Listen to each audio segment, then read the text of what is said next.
Hello guys, mayong gabi.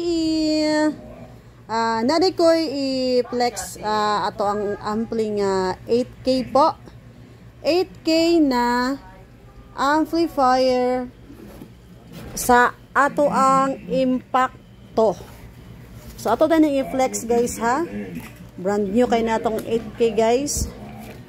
Namong ginangutan na about sa 8K sa ano guys sa Impact. Kung pila daw ka ohms ang kuan sa 8K.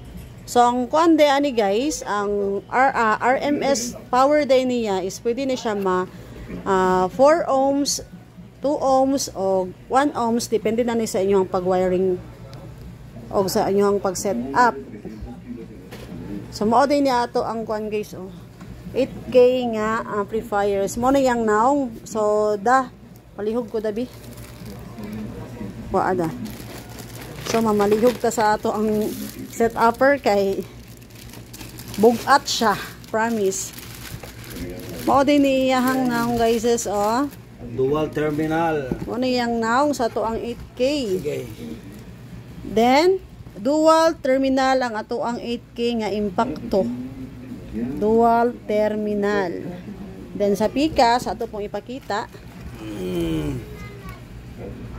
Mo ni iyahang pikas guys ha. Speaker out.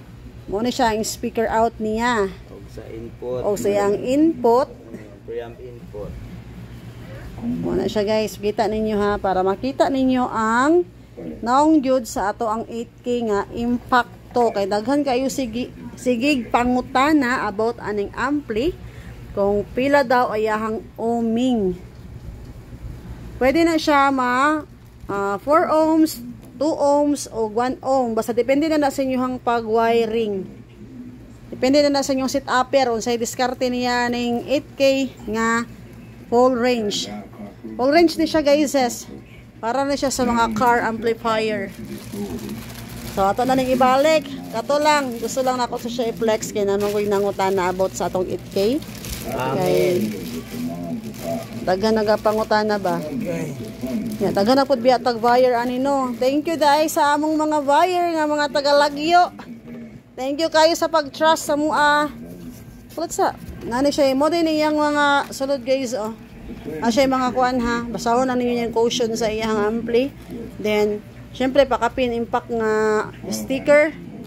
Then mo ni siya yung mga yung basahon na ninyo yung muhang ano. So na ni naman diri atanan. So, dili lang tawo na ito ang video guys. Ako lang gi-explain kaya nangutana. Thank you and God bless us all.